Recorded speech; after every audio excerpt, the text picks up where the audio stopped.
Karena beramal yang tidak dengan ilmu mardud, ditolak oleh Allah.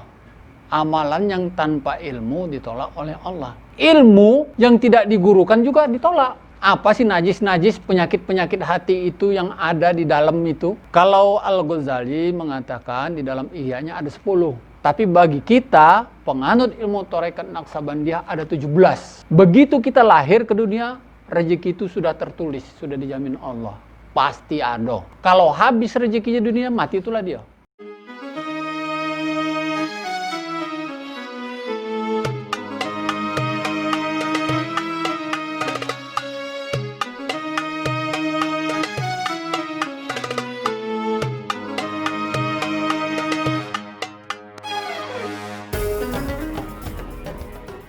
Assalamualaikum warahmatullahi wabarakatuh. Bismillahirrahmanirrahim. Alhamdulillahirabbil alamin wa bihi nasta'inu ala umurid dunya waddin. Wassalatu wassalamu ala asrofil anbiya'i wal mursalin sayyidina wa maulana Muhammadin wa ala alihi wa sahbihi ajma'in. Amma ba'du.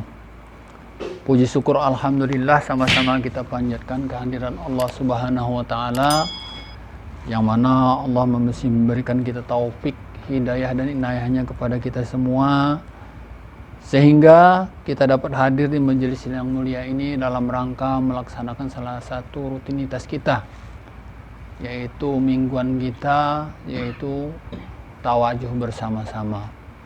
Mudah-mudahan kiranya Allah meridhai segala langkah-langkah kita ini. Amin Allahumma amin. Selawat berangkai salam sama-sama kita sampaikan kepada junjungan kita Nabi Agung Muhammad sallallahu alaihi wasallam. Berikut kepada sahabat beliau, keluarga beliau, tabi'in dan kepada guru-guru kita. Mudah-mudahan besok kita mendapat syafaat beliau. Para tuan khalifah serta jemaah serta ibu-ibu jemaah yang insyaallah dirahmati Allah Subhanahu wa taala. Minggu yang lalu kita telah bahas tentang kewajiban bagi kita umat Islam, yaitu menuntut ilmu. Malam ini kita buka sedikit tentang ilmu-ilmu yang memberi manfaat. Kata Rasulullah sallallahu alaihi wasallam, man aradad dunya fa'alaihi bil ilmi wa man aradal akhirah fa'alaihi bil ilmi wa man aradahuma fa'alaihi bil ilmi. Siapa yang mau berhasil sukses di dunia ini dengan ilmu, siapa yang ingin selamat di akhirat juga dengan ilmu, siapa yang ingin kedua-duanya juga dengan ilmu. Makanya turun ayat pertama itu yaitu Iqra, baca. Artinya kita suruh baca, suruh belajar. Jadi tidak bisa tidak, menuntut ilmu itu wajib. Karena beramal yang tidak dengan ilmu mardud, ditolak oleh Allah. Amalan yang tanpa ilmu ditolak oleh Allah. Ilmu yang tidak digurukan juga ditolak. Kita nggak bisa ilmu main baca-baca saja. Ilmu Allah ini nggak bisa main baca-baca, main reka-rekayasa saja. Harus kepada ahlinya. Kita belajar ilmu fikih, harus belajar kepada yang ahli ilmu fikih. Kita kepingin ilmu tauhid, kita harus belajar kepada orang yang ahli ilmu tauhid. Kita kepingin tahu ilmu tasawuf, juga harus belajar kepada ahlinya, ahli tasawuf. Pas'alu ahli zikri in kuntum la ta'lamun, ya kan? Bertanyalah kepada ahli zikir yang ngerti apabila kamu tidak tahu. Jadi bertanya kepada ahlinya, itu salah satu kewajiban. Nah, malam ini kita kupas tentang ilmu yang menyuci najis-najis yang ada di dalam hati. Kalau najis yang johir itu kita belajar di ilmu fikih, dicuci dengan air mutlak. Taulah kita itu, paham itu, iya kan? Nah, tentang ilmu hati, najis-najis yang di dalam batin ini memang ada ahli-ahlinya tersendiri. Karena tidak semua ulama mengerti. Kalau firmannya tahu, tapi tata cara bagaimana cara mencuci hati itu, maka harus bertanya kepada ahli zikir, ahlinya. Apa sih najis-najis, penyakit-penyakit hati itu yang ada di dalam itu? Kira-kira, ya kan? Kalau Al-Ghazali mengatakan di dalam Ihya-nya ada 10. Tapi bagi kita, penganut ilmu Tarekat Naqsabandiyah ada 17. Sebagian saja saya baca ya. Latifatul Qalbi, 2 jari di bawah tetek kiri, condong ke kiri. Berhubungan robu jasmaninya dengan jantung. Penyakitnya apa? Hawa, nafsu, dunia, setan, iblis. Ini penyakit. Hawa tidak mau kalah. Ngomong tidak mau kalah, bicara tidak mau kalah, apa saja tidak mau kalah. Mau dia tuh yang di atas. Nafsu, pantang kurang. Tidak mau kurang nafsu nih. Nah, ini bahayanya nih. Dunia, terlalu cinta kepada dunia. Manusia ini sekaya-kayanya kalau udah terlalu cinta kepada dunia, mau impak, mau nyumbang pondok pesantren, bantu anak yatim, fakir miskin, hitung-hitung. Dia anggap harta dia. Padahal nyawa dia yang dipakainya itu pun dipinjami oleh Allah. Kalau dia ambil itu, hartanya itu tidak berguna lagi. Tidak berguna lagi. Tidak ada manfaatnya lagi. Mana ada sekaya-kayanya orang sini mati dikubur sama harta-hartanya? Ada. Umpamanya dia banyak emasnya. Begitu mati dipendam sama emasnya. Tidak berumur kuburan. Dibongkar orang. Biar diisi dalam perut mayat, dibongkar orang kalau ada emasnya. Nah, itulah zaman sekarang. Mana harta yang dibawa mati itu? Itu yang disedekahkan, yang diimpakkan, bantu anak yatim, fakir miskin, pondok pesantren, masjid, itu nanti diterima di sana. Ini bukan zakat. Zakat itu rukun. Zakat itu tidak kita kerjakan berdosa. Rukun Islam ketiga. Anggal cukup, nisabnya wajib zakat. Yang disebutkan Allah di situ tuh masalul ladzina yunfikuna amwalahum fi sabilillah itu kamasali habbatin sab'a samabila itu sedekah di luar zakat. Yang di luar zakat itulah yang dikatakan orang pemurah. Yang mau ngasih anak yatim, fakir miskin. Nah itu yang dikatakan pemurah. Kalau sekedar mengeluarkan zakat bukan pemurah, kewajiban dia. Tidak dikeluarkannya berdosa dia. Makanya di zaman Rasulullah itu tidak ada yang namanya PBB, pajak bumi dan bangunan, tidak ada. Zakat itu dari umat itulah yang dimanfaatkan Rasulullah untuk membangun Islam. Sekarang kan payah orang mau zakat. Kenapa? Dia menganggap hasil keringat dia. Padahal itu kemurahan Allah semata-mata, ya kan? Kita ini lahir kan telanjang. Benang selai beda kati. Karena kemurahan Allah begitu lahir kita tetangga datang. Tetangga keluarga kita datang ke sana, nyumbang, ada yang bawa itu, bawa ini. Itu rezeki dari Allah. Sudah dijamin Allah kita ini. Dijamin Allah sudah. Begitu kita lahir ke dunia, rezeki itu sudah tertulis, sudah dijamin Allah. Pasti ada. Kalau habis rezekinya dunia, mati itulah dia. Makanya apabila datang sakaratul maut, ya kan? Nah, udah gerop napasnya itu. Allah perintahkan, wahai malaikatku katanya, cari di sekitar bumi, langit dan bumi ini. Masih ada pendak lagi rezeki si Fulan tuh yang udah sakaratul maut tuh. Kalau masih ada air sesendok dimasukkan, masuk dia. Kalau udah air sesendok pun enggak lagi, keluar dia.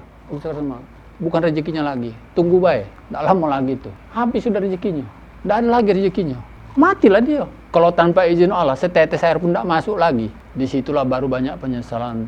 Bahkan orang yang mati itu banyak yang, ya Allah, hidup pada aku sebentar baik, ya Allah, 3 hari atau 5 hari atau seminggu, mau kusedekahkan semua hartaku yang kutinggal tuh. Itu yang banyak penyesalan itu tuh. Tapi tidak ada gunanya lagi, tidak ada gunanya. Oleh karena itu, sungguh-sungguh kamu belajar. Nah, itulah penyakit hati. Setan iblis, tahu dewek setan iblis penyakitnya. Nabi Adam terbuang dari surga itu karena godaan setan itulah. Bagaimana supaya setan itu tidak masuk? Jangan mati dari zikir kepada Allah. Karena setan iblis itu masuk ke dalam hati orang yang lalai. Apabila udah kosong ini masuk dia. Melalui pori-pori, melalui darah. Di mana darah itu kumpulnya? Di jantung. Itulah dia tempatnya itu, latifatul qalbi. Robu jasmaninya jantung, penyakitnya 5, dan juga ada 5 sifat-sifat mahmudahnya. 5 sifat mazmumahnya, 5 sifat mahmudahnya. Sifat mahmudahnya apa? Iman, keimanan, Islam, keislaman, ihsan sebagai hamba Allah, tauhid, iya kan? Mengesahkan asma Allah, mengesahkan sifat Allah, mengesahkan apal Allah, mengesahkan zat Allah, ma'rifat, kenal dengan Allah. Nah, jadi dua sisi ini, dua pasukan ini, kalau kita kuat zikirnya, maka penyakit majmumahnya kalah, yang timbul penyakit sifat mahmudahnya. Jadi sifat-sifat yang jeleknya, hawa nafsu dunia setan iblis kalah, yang timbul apa? Iman, Islam, ihsan, tauhid, ma'rifat. Dengan apa untuk menimbulkan itu? Dicuci tempatnya. Robu jasmani tadi dicuci. Dengan apa? Sifat obatnya. Zikrullah sifaul qulub. Zikir itu obat hati. Itu perlu zikir. Kita ini sakit galau ini, cuman penyakit hati. Malas ngapal, malas belajar, malas sholat, penyakit hati. Budikan kawan, makan tulang kawan, itu penyakit hati. Kita nih galau-galau punya penyakit hati, cuman tergantung, ya kan? Ada yang kelas 1, kelas 2, kelas 3, kelas berapa, tergantung. Kalau rajin kita ngobati, memerangi penyakit hati itu insya Allah akan baik. 5.000 satu hari satu malam tuh ditunaikan nian. Kita ini kadang-kadang megang HP itu 3 jam 4 jam tak terasa, iya kan? Tak terasa 3 jam 4 jam. Sehari semalam. Ada kadang-kadang setengah hari itu baik dipegangnya. Lalai kita ngobati hati kita. Padahal tidak seberapa. Taruhlah 5.000 itu 1 jam. Kalau kita baru-baru nih, ya kan? Nah, enggak 1.000. Siap maghrib 1.000. Siap isya 1.000. Siap subuh 1.000. Siap bohor 1.000. Siap asar 1.000. 5.000. 1.000 ya diangsur. Kita kalau ngobrol kadang-kadang dari barat sampai ke timur. Jadi sia-sia waktu kita itu. Terkecuali kamu itu sudah sampai ke muraqabah. Kalau orang sampai ke muraqabah itu, walaupun duduk, dia tetap berhadap-hadapan. Cerita dia, tapi hatinya tetap berhadap-hadapan sama Allah. Nah, itu belum bisa kamu ikuti. Kamu ini asal berhenti zikir, berhentilah, lupalah sama Allah. Karena tingkatnya memang, karena tingkat zikir, tingkat muraqabah, tingkat makom. Tingkat zikir itu, ismujad, lataib, nafi isbat, wukuf pelajaran kita itu tingkat zikir. Ismujad Allah 5.000. Lataib masih Allah tapi udah 7 tempat. Kolbi, ruh, sir, khopi, apa, nafsu natikah, kullu jasad. Nah, kalau udah bulu, kulit, urat, darah, daging, tulang, sumsum berzikir kepada Allah, tidak tahu lagi, mau bilang lagi. Nafi isbat menghadapi sakaratul maut. Ada semua pelajaran kita nih. Ketika menghadapi sakaratul maut, zikirnya apa? Nafi isbat. Kalimah tauhid. La ilaha illallah. Nah, la ilaha illallah ini pun ada 30. Orang memaknakan. La ilaha illallah pertama, la ma'buda bihaqi illallah. Yang kedua, la matluba bihaqi illallah. Yang ketiga, la mawujud bihaqi illallah. Kalau la ma'bud bihaqi ilallah, tiada yang disembah hanya Allah. Ini syirik masih syirik. Karena yang disembah ada, yang menyembah ada. La matlub bihaqi ilallah, syirik tapi sedikit. Tiada yang dimaksud hanya Allah. Maksudnya sudah cuma Allah baik, ya kan? Nah, yang lepas syirik apa? La mawujud bihaqi ilallah. Itu bersih dari syirik. Syirik khofi, syirik jali, khofi wal khofi bersih. Nah, kalau kita sampai ke makom nanti, ya kan? Insya Allah lepas syirik. Dia menganggap ibadah itu dari dia kepada Allah. Padahal la tahraqa dzarratan illa biiznillah. Tidak bergerak. Ngangkat ini tidak bisa tanpa izin Allah gitu. Angkat ini. Ini. Kalau belajar tauhid nanti yang mutakallimun itu cuma Allah. Ngangkat ini tidak bisa. Yang kudrat itu, yang qadirun itu dia. Yang kuasa itu, yang punya kekuasaan itu tadi. Maka pelan-pelan nanti kita bertahap betul-betul kita pelajari ilmu tauhid ini supaya lepas dari syirik. Karena kata Allah, aku ampuni semua dosa-dosamu terkecuali syirik. Syirik ini walaupun khofi, halus, tetap syirik. Apalagi dia merasa punya amal, jauh syiriknya. Merasa punya ilmu, jauh syiriknya. Yang aliman cuma Allah. Itu, makanya tahu kita mengesahkan sifat Allah itu. Yang hayyun cuman, yang hayat cuman yang hayyun itu. Yang hidup itu cuman Allah. Kita ini dihidupkan. Tiap-tiap yang dihidupkan pada hakikatnya tidak hidup. Sama dengan ini apa? robot-robotan, truk masuk baterai, baru hidup, diambil baterainya, nggak ada manfaatnya itu. Kita ini mah itu, dihidupkan kita ini sama Allah. Yang sebenar-benarnya hidup cuma Allah. Apalagi kita punya amal, merasa punya amal, jauh kali syiriknya. Maka untuk membersihkan syirik-syirik itu, kalau tidak masuk ilmu tasawuf, tidak mempelajari ilmu tarekat, tidak bakal bersih itu syirik. Makanya barang siapa, kata sebagian ulama mengatakan, tidak mengerti tentang tasawuf dan tidak mengamalkan tasawuf, dia khawatirkan matinya membawa syirik-syirik besar, bukan syirik kecil. Kalau nyembah selain Allah itu anak kecil tahu syirik. Ini Allah di madunya dengan dirinya. Belum cerita af'al kita, tauhidul af'al, perbuatan Allah. Yang fa'il itu cuma dia. Hembusan angin debu berterbangan, iya kan? Angin punting beliung, gempa. Siapa itu punya kerja? Allah semua. Corona, nggak usah cerita. Tidak ada yang bisa kuasa, tidak ada yang bisa menggeserkan debu itu kecuali Allah semua, perbuatan Allah semua. Bayangkan. Oleh karena itu, makanya diwajibkan kita mengenal Allah. 13 tahun saya katakan Rasulullah itu mengajarkan ilmu tauhid, awwaluddin ma'rifatul, mengenal Allah. Sudah kenal sama Allah, baru diajarkan syariat, sholat, cara menyembah yang sudah kita kenal. Mana kita mau sholat, siapa yang disembah, kira-kira ya kan? Tapi kalau udah kenal sama yang disembah, barulah kita tahu sholat, oh menyembah Allah, begitulah kira-kira.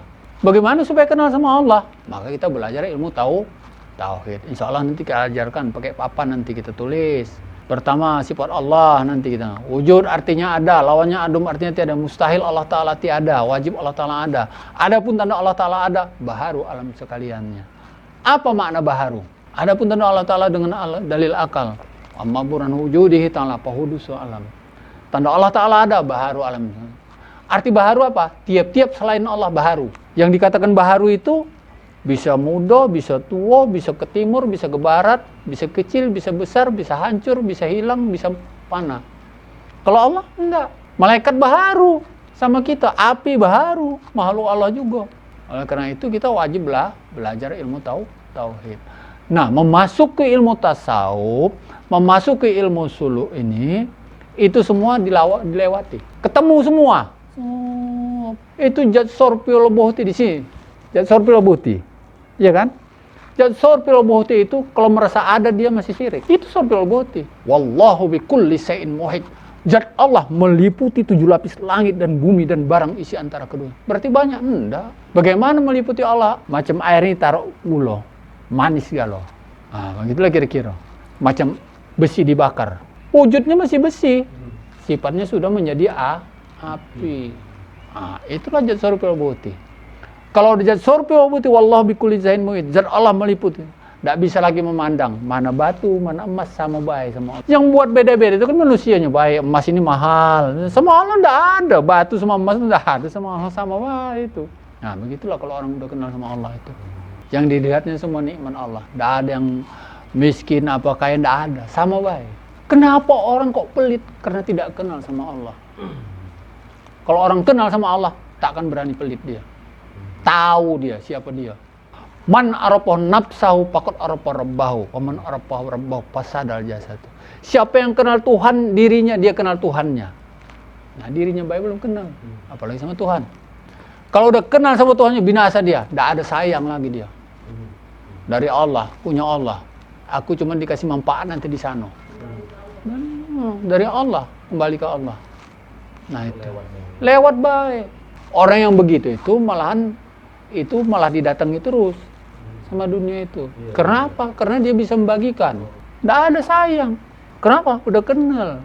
7 lapis langit dan bumi ini punya Allah. Termasuklah kita ini. Lillahi ma fis samawati wal ardi wa ma bainahuma. Kepunyaan aku, kata Allah. Punya aku, kata Allah. 7 lapis langit dan bumi dan barang isi antara keduanya. Jadi tanah, bumi, apa, udara ini punya Allah galau. Makanya di sana diterangkan, seandainya nikmat itu kamu tulis, air lautan sebagai tintanya, ranting-ranting kayu sebagai mata penanya, daun-daun ini sebagai bukunya, tidak cukup untuk menulis nikmat Allah. Ini kalau dikaji mendalam, tak terbayar sama kita. Orang ndak makan 1 hari ndak mati ndak. Tapi kalau ndak bernapas 1 jam bisa dijamin mati itu. Oksigen ini ya yang kita hirup ini ndak pernah minta bayar Allah. Kan ada buku Buya 1001 buku Buya dikaji sama Buya itu. Sekali hirup udara itu tidak kurang dari 1,5 liter oksigen ini. Tengok orang ke bulan sana, nggak ada oksigen. Paksa bawa tabung dia. Berapa bayar tabung itu untuk napas di sana? Orang nyelam bawa tabung. Berapa sekali nyelam itu? Bayar oksigen itu. Kita di sini nggak bayar. Bebas. Kalau boleh seliter 10.000 bae, iya kan? Bayangkan semenit rata-rata 16 sampai 18 kali kita menghirup udara itu. Nah, kalau seliter bae 18 liter, 10.000 bae seliter. 180.000. 1 menit. 1 jam 60 menit. 60 kali 18 liter. Kali 180.000. Tidak terhitung lagi, tidak terbayar gitu. Tapi itu cuma-cuma sama Allah. Itu baiklah kita hitung dulu nikmat Allah. Itu cuma-cuma. Tidak usah lagi yang sehat. Mata mendeli ini pacak nyengok. Ini kuping ini terang. Kita ini dikasih penyakit mata beda pacak nyengok. Sudah repot kita. Paksa pakai kawan. Pegang tongkat. Baru mata diambil. Makanya oleh karena itu yang ada kalau kita kenal sama Allah itu banyak syukur itulah, mohon ampun, banyak syukur, mohon ampun. Kita tidak, ya Allah panjangkan umur, murahkan rezeki, apa segala macam. Diunjuk Allah, diunjuk. Tapi diunjuk Allah karena kita minta. Kalau Allah ngunjuk sekemauan dia itu, ini yang lebih nikmat lagi. Itu yang dikatakan hidayah itu kan. Tidak kita minta, diunjuk. Kalau minta diunjuk itu wajar. Kamu udah dasar cengeng. Kalau anak-anak kan gitu kan. Alah ya, entar aku duit tak cukup dia jajan. Tapi karena anak ini baik sama kita, bagus, nurut, tidak minta kita unjuk. Berapa kamu? Karena baik. Bagus anak ini ya kan. Kita unjuk banyak pun dia ngerti. Ya anak ini kalau diunjuk banyak pun pacak nyelengi anak gue yang satu ini. Kalau yang satu jangan, diunjuk banyak habis. Makanya kalau kita udah memperdalam tasawuf, udah banyak minta. Orang ahli-ahli tasawuf udah banyak minta. Aku belum pernah Buya. Pernah dulu ya, di Siantar zaman moneter, dipanggil sama bupati. Suruh jikir kami, jikir apa nama? Jikir berjemaah. Ribuan jikir. Suruh mendoa. Dari MUI, pakai sebuah kertas. Ya Tuhan kami ini. Buya senyum. Begitu Buya suruh doa, Allahumma jama' baina hajatina kama jama'ta baina jatika wa sifati ya jalalul ikram. Walhamdulillahirabbil alamin. Buya itu. Kami lebih tahu ya Allah, kamu lebih tahu hajat kami, kebutuhan kami itu baik cuman Buya itu. Tidak perlu diminta. Makanya orang tasawuf tidak banyak minta dia. Yang penting bagaimana dia supaya baik di hadapan Allah itu baik ya. Jadi anak-anak kita ini kita coba bagaimana supaya dia bisa baik, bagus, budi pekertinya, nurut sama kita. Tak minta kita unjuk. Ya enggak? Tak minta kita unjuk. Bahkan malam-malam kita beri, anak kita yang satu tuh bolehlah, ngerti dia.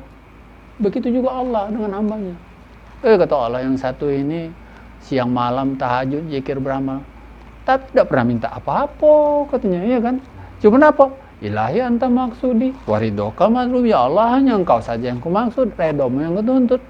Kita kasih ini dia redo, kita kasih ini dia redo. Ingat sejarah Nabi Ayub, ya kan? Macam mana sejarah Nabi Ayub? Kata malaikat Ayub, kamu tuh Nabi minta sama Tuhan katanya, sembuh, balik lagi anak bini kamu, balik harta kamu. Malu aku malaikat katanya, malu minta katanya. Bayangkan itu, Nabi malu minta. Tapi karena tidak minta, iya kan, lepas ujian, dibalikkan lagi semua. Bahkan dapat anak yang bagus-bagus. Termasuklah Nabi Yusuf, anaknya. Kita nih gawe sedikit banyak permintaan, ini yang susah. Gawe sedikit banyak permintaan, ini yang susah ini. Wali-wali Allah itu enggak dia. Enggak minta. Tapi apa saja kemauan Allah itu dituruti. Baca sejarah Syekh Bahauddin itu ya. Gotong royong, dia gotong royong buat majelis di tempat Syekh Amir Kulali, gotong royong kalau datang Syekh Amir Kulali duduk situ, orang kerumun semua. Tempat Syekh ya kan, Syekh Bahauddin enggak ya, begawe enggak tahu dia pokoknya. begawi terus nggak mikirin dia. Itu urusan guru katanya, bukan urusan kita. Kita ini orang royongan inilah. Rupanya dia murid terpilih. Oleh karena itu bersungguh-sungguh zikir, perbaiki hati. Kalau hati sudah bersih, kamu ngapal juga lemah, merasa dekat sama Tuhan tuh, terasa niannya kan, tenang, ndak gerusu-gerusu, ndak gundah gulana, ya kan. Insya Allah kerasan di sini, ya, itu. Karena jangan terlambat kamu menuntut ilmu ini. Kalau terlambat dikit, sudah begini, sudahlah, selesai itu urusannya, ndak ada lagi.